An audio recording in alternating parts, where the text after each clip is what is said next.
1995년 태어난 조주빈은 초등학교 재학 시절 어머니는 집을 나갔고 아버지와 누나 셋이서 임대주택에서 월세를 내며 비교적 어려운 경제적 환경에서 지내왔다고 한다.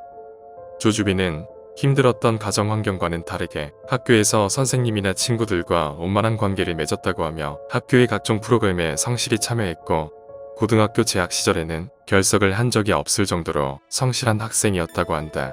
주변 지인들에 따르면 그의 인간관계는 평범했고 말이 많은 편이었으며 농담을 잘하던 학생이라 친구들도 많았다고 한다.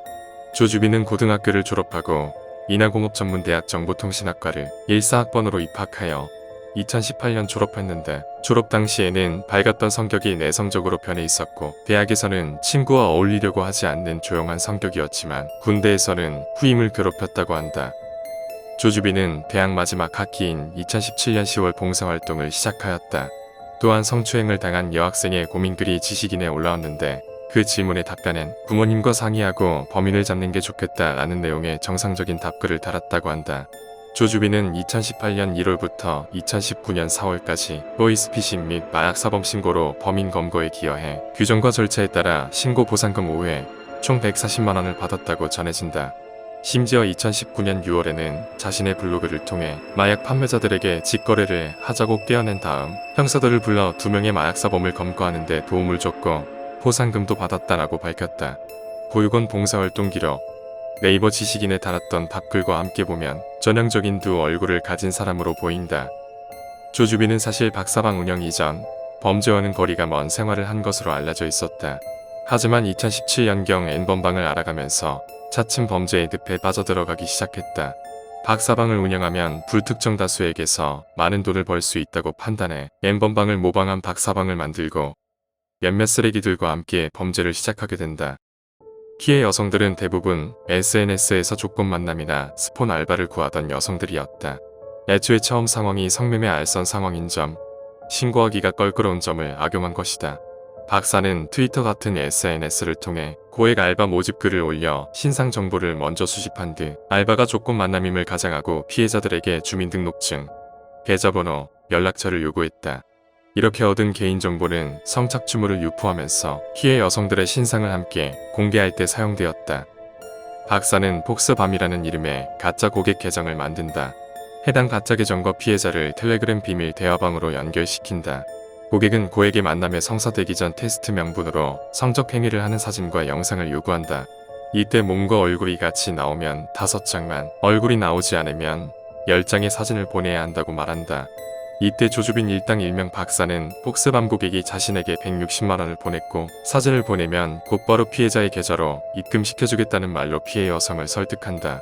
이때 텔레그램 어플에는 일정 시간이 지나면 대화 내용이 자동으로 삭제되는 기능이 있는데 해당 비밀방은 대화 내용이 3초 뒤면 자동으로 삭제되도록 설정되어 있었다.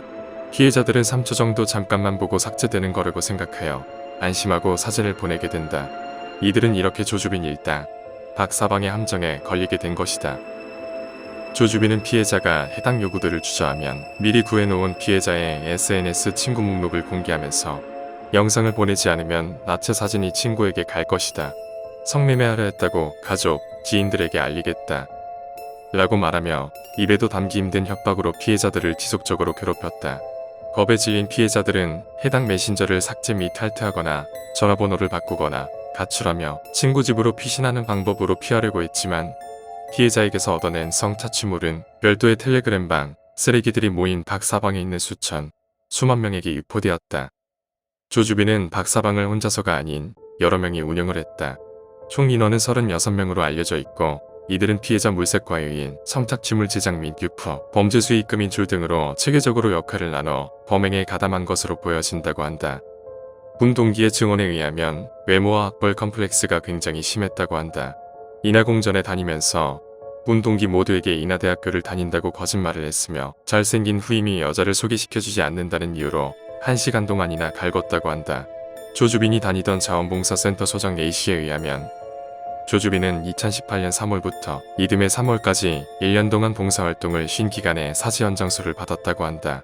그의 작은 키가 콤플렉스여서인지 6개월간 사지 연장수를 받아 키를 170cm까지 늘렸다. 키 수술까지 한 것을 보면 외모 콤플렉스가 보통 심한 것이 아님을 알 수 있다. 조주빈을 본 일부 프로파일러들은 조주빈은 자존감이 낮았던 것 같다. 바깥 세상보다 온라인에서 더 활발히 활동했다. 인정 욕구가 동기였을 것이다. 등의 분석을 내놓았다. 조주빈은 2020년 4월 13일 검찰에 기소되었는데 이때 기소된 혐의가 총 14가지에 달한다고 한다. 이후 2020년 6월 22일 범죄집단 조직죄 혐의까지 추가되었다. 아동청소년성보호법상 아동음란물 및 성타취물 제작, 유사성행위, 강제추행, 협박, 강요, 이 수많은 혐의에 대한 경찰 수사자료만 12,000쪽이나 된다고 한다. 조주빈은 결국 2심 재판 때 징역 42년형, 전자발찌 30년형이 선고되었다. 여담이지만 조주빈은 무기징역을 선고받은 이은혜에게 옥중 편지를 보냈다고 한다. 편지의 내용에는 검찰 수사에 협조하지 말고 진술을 거부하라는 취지의 조언이 담겨 있었다고 한다. 이유는 아직 밝혀진 게 없다. 조주빈은 자기 자신을 악마라고 칭할 정도로 자아도취적인 성향을 보였는데 그 때문인지 주제넘게 충고한 게 아닌가 하는 생각이다.